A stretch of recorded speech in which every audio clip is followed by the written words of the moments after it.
எளியோரை வலியோர் வாட்டினால் வலியோரை தெய்வம் வாட்டும். இங்க எளியோர் யாருன்னா டிமானிட்டைசேஷன், அதாவது பண மதிப்பிழப்பு.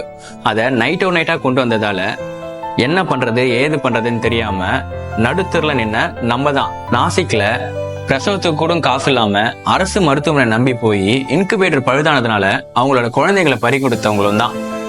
இங்க வலியோர் யாருன்னா இந்த பாதிப்புக்கெல்லாம் காரணமா இருந்து பாதிக்கப்பட்ட மக்களுக்கு எந்த ஒரு நீதியும் வாங்கி தராம அதிகாரத்துல இருந்து வேடிக்கை பார்த்துட்டு இருக்கிற மனிதாபிமானமே இல்லாத மனுஷங்க தான். இங்க தெய்வம் யாருன்னா 5 வருஷத்துக்கு ஒரு தடவை இந்த நாட்டை யார் ஆளணும் யார் ஆளக்கூடாதுன்னு சரித்திரத்தையே மாற்றி அமைக்கக்கூடிய வாக்குரிமை பெற்ற மக்கள் ஆகிய நீங்க தான். இந்தியா ஒரு மதசார்பற்ற நாடுன்னு நம்ம எல்லாருக்குமே தெரியும். ஏன்னா இங்க எந்த ஒரு மதமும் தவறான விஷயத்த போதிக்கல. ஆனா இந்த மதம் தான் உயர்ந்தது, இந்த மதம் தான் தாழ்ந்ததுன்னு மதத்தை வச்சு அரசியல் பண்ற அரசியல்வாதிகளை கருவறுக்க வேண்டியது நம்மள மாதிரி வாக்காளர்களோட பொறுப்பு தான். கர்ப்பவலி, பிரசவ வலி, முகம் தெரியாமல் இறந்து விட்ட இறப்பின் வலி, அதனால் சுரந்து சுரந்து பால் கட்டி இறுகக்கூடிய மார்பின் வலி, இன்னொரு ஈன்றெடுப்பிற்கு உடலையும் மனதையும் பக்குவப்படுத்தும் தாய்மையின் வலி, ஒரு பெண் படுகின்ற துயரங்கள் அனைத்தும் விடுதலையை பெற்றெடுக்க இந்த மண்ணும் படும். இதோட அர்த்தம் என்னன்னு தெரியுமா? ஒரு பெண்ணுக்கு முதல் குழந்தை இறந்து பிறந்ததுக்கு அப்புறமா அவங்க இன்னொரு குழந்தைய பெற்றெடுக்கிறதுக்கு உடல் அளவிலையும் மனதளவிலையும் ஒரு வலி அனுபவிப்பாங்க. அந்த வலி தான் வேதனையோட உச்சம்னு சொல்லிட்டு கவிஞர் சொல்றாங்க. ஆனா இதை தாண்டின ஒரு கொடூரம் மணிப்பூர்ல 2 பெண்களுக்கு நடந்திருக்கு.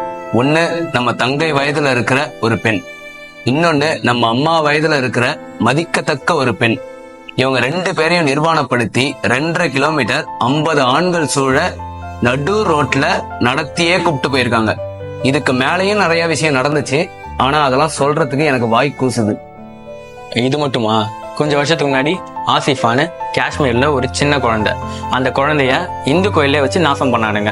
கொஞ்ச நாளுக்கு முன்னாடி பாண்டிச்சேரியில அது ஒரு சின்ன குழந்தை தான், அந்த குழந்தையும் கூட்டா சேர்ந்து நாசம் பண்ணானுங்க. இப்ப ரீசெண்டா ஃபாரின்ல இருந்து 2 கப்புள்ஸ் வந்திருந்தாங்க. அவங்க நம்ம நாட்டோட அழகை சுத்தி பார்க்க வந்தாங்க. அவங்களையும் விட்டு வைக்காம அவங்க டென்ட்டுக்கே போயிட்டு 5 பேர் சேர்ந்து ரேப் பண்ணிருக்கானுங்க. அதுவும் அவங்க கணவன் முன்னாடியே ரேப் பண்ணிருக்கானுங்க. சரி, இதுக்கு ஏதாவது ஜஸ்டிஸ் கிடைக்கும்னு பார்த்தா கிடைக்கல.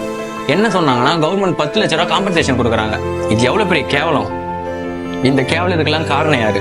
அங்க இருக்கிற ஆட்சியாளர்களும் அதிகாரிகளும் தான். கண்ணுக்கு தெரிஞ்சே இவ்வளவு கேவலம் நடந்துட்டு இருக்கு.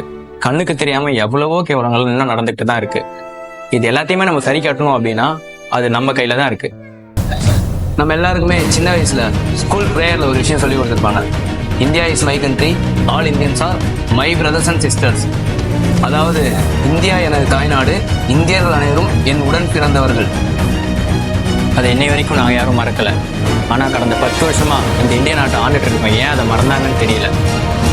நான் ஒவ்வொரு வாக்காளர் தேவைகளாகிய உங்களை பார்த்து கேட்குறேன்.